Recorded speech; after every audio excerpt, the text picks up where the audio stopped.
to Kitchen Time with your host, Elvin.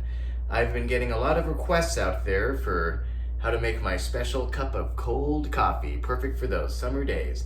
And by a lot of requests, I actually mean no one's yet asked for it, but there's still time. So I hope some of you guys do get this request, and then you can watch the video and then say that that your request made me make the video. And you may notice I have some wood here. Wood is one of the biggest ways to kind of show that you're a man, because nothing is more masculine than hard wood. Oh. Now, to get your perfect cup of cold summer coffee, you're gonna need a few ingredients. You're gonna need, guess this, coffee, look at this, Gefalia. It's from a place called Europe, which is pretty fancy. Then you're gonna need a coffee machine, who would have thought, and last but not least, your favorite mug. Now, there's a few more steps to this, but let's just kind of dive into it. No worries, okay guys? Now the most important step is you're going to want to go to your local grocery store and buy your preferred cup of cold coffee. I prefer the brand Stoke. I think it's Stock, who knows, Stoke. And this is cold brew coffee, and with more beans and time patience, not heat. So what you're gonna wanna do with this coffee is you're gonna wanna purchase it, go to the register and pay the required amount that this costs, maybe around $4. And once you get home, you're gonna wanna put it in the fridge, because the fridge is cold, and for cold coffee, you wanna keep it cold, That's one of those small facts that everyone kind of tends to forget. So once it's time to drink, go ahead and pull it out of the fridge. That's step 3. And then you're gonna wanna open it up, step 4. Now, very important when opening to turn it the correct way, otherwise it won't open. See, if I go the wrong way, look at that, it's actually getting tighter.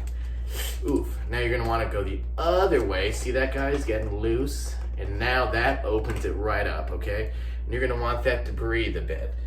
Okay, now grab your favorite mug. And what you're gonna wanna do here is pour it into the cup. Now, I know some like to pour it like this, or some like this. Some like to kind of make a hole in the bottom and have it drain through. But we're gonna go with the most efficient method, which is just to pour it right in, okay? Now, we're gonna go ahead and pour this. Be careful, guys. I hope you're doing this at home. And there you go, okay? Now, that's not too much. One of the really good secrets to this that I guess it's not much of a secret anymore, is you can put as much in as you like. I like to put in not too much, because everything in moderation, including moderation. That's kind of a fun quote. But you'll see that I put the cold coffee in, if you guys can see. Can you see? See, it's right in there. Now then, the last step here, I almost forgot a step. Let's swing the camera around. So you may recall this lid that I had earlier. You're gonna wanna, once again, put it back on top and twist it the opposite way in which it was removed. So I did it that way to get it off, and now I do it that way to close it. And you know what? I'm gonna take a small risk and keep it on the counter, which will make it warm, because not being in the fridge is hotter here than in the fridge. So that's gonna mess with the temperature, which is science.